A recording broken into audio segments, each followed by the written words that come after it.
Hey everyone, back with me again, Joseph, your host, and welcome back to our channel where we hear fascinating stories of our saints. Today we're going to talk about a super special saint whose story is all about faith, family, and a little bit of stormy weather. Her name is Saint Scholastica. Her feast day is on February 10th. She's the patron saint of nuns, schools, and even students taking tests. So if you've got a big exam coming up, you might want to get to know her. Saint Scholastica was born a long time ago, around the year 480 in Italy. And guess what? She had a twin brother. His name was Benedict, and he's also a famous saint. Imagine having a saint for a twin. From a very young age, both Scholastica and Benedict knew they wanted to dedicate their lives to God. Even though they grew up in a wealthy family, they weren't interested in fancy things. They were more interested in prayer and helping others. As they got older, Benedict left home to become a monk and eventually started his own monastery with a special set of guidelines called the Rule of Saint Benedict. Scholastica was so inspired by her brother's devotion, she thought, I want to do that too. So she started her own community for women who wanted to live a life of prayer and service, just like Benedict's monks. This became one of the very first convents of Benedictine nuns, with Scholastica as their leader, or abbess. She was basically the mother of Western monastic life for women, while her brother was the father. Pretty cool, right? The nuns in Scholastica's convent lived a simple but beautiful life. They prayed together at set times throughout the day, worked in the gardens, cooked, and took care of each other. Scholastica taught them that even everyday chores could be a prayer if you do them with love for God. She created a peaceful, loving home where women could grow closer to God and support each other like a big, holy family. Now, even though Scholastica and Benedict lived in separate communities only a few miles apart, their rules were strict. They could only meet once a year. Can you imagine only seeing your twin once a year? They made that one day count. They would meet at a small house between their monasteries and spend the entire day talking about God, sharing what they'd learned in prayer and encouraging each other. These meetings were the highlight of their year. This brings us to the most famous story about Saint Scholastica. When she and Benedict were both in their 60s, they met for their annual visit. They had a wonderful day, talking and praising God. As evening came and they finished their simple dinner, Benedict stood up and said, Well, sister, it's time for me and my monks to head back to the monastery. The rules say we can't stay out past dark. But Scholastica wasn't ready for the conversation to end. She felt in her heart that they needed more time. She pleaded with him, Please, brother, don't leave tonight. Let's stay up and keep talking about the joys of heaven. Benedict was firm. He replied, Sister, what are you asking?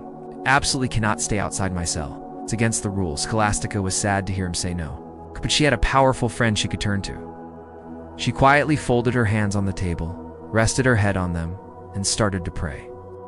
She didn't say a word out loud, but she poured her heart out to God. Just as she lifted her head, something incredible happened. The sky, which had been clear just moments before, suddenly filled with dark clouds. Brilliant flashes of lightning lit up the room, followed by huge claps of thunder. Then, the rain started to pour down. It wasn't just a little shower.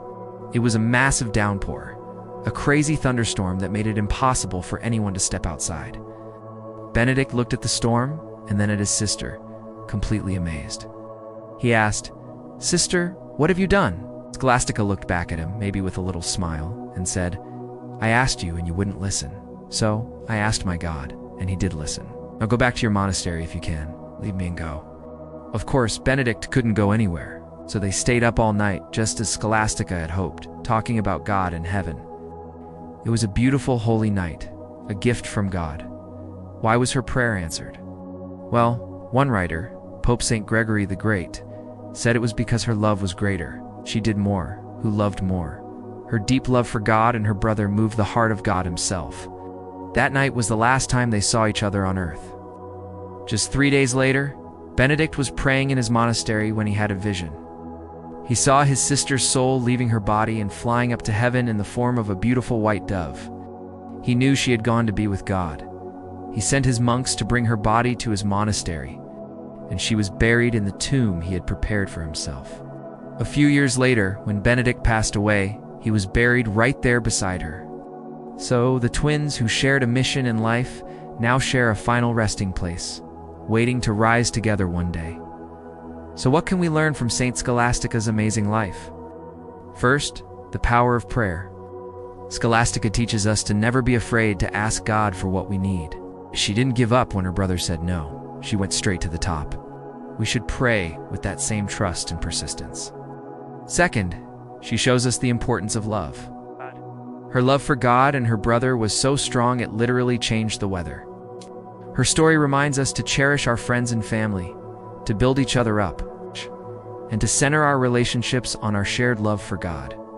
And finally, she proves that a simple life focused on prayer and service can be incredibly powerful and full of joy. You don't need to be famous or have lots of stuff to be a great saint. You just need a heart full of love for God. So, next time you see a thunderstorm, think of Saint Scholastica and her powerful prayer. And remember, she's a great friend to have in heaven, especially if you need a little help with your homework or a big test. Saint Scholastica, pray for us. By the way, if you are interested more in the life of Saint Benedict and Scholastica, there is a great book called The Holy Twins, Benedict and Scholastica. You can check it out. The Holy Twins, Benedict and Scholastica by Kathleen Norris. Illustrated by Tummy DiPola, presents a captivating story of the 6th century twins, Benedict and Scholastica.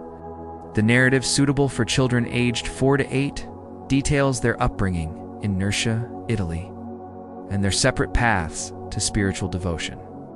Benedict, repelled by Rome's corruption, becomes a hermit and later founds the Benedictine order, while Scholastica embraces monastic life in a convent, supporting her brother through prayer. The book blends miraculous stories with a summary of the rule of Saint Benedict, complemented by DiPola's elegant artwork that emphasizes their humanity over saintliness. Let's end our session today with a simple prayer. Saint Scholastica, you and your brother shared not only the same family, but you were also deeply united in a spiritual friendship centered on God. Please pray for me, that I may discover friends who assist me on my journey through this world, and that I may be such a friend to others. Saint Scholastica and Saint Benedict, pray for me.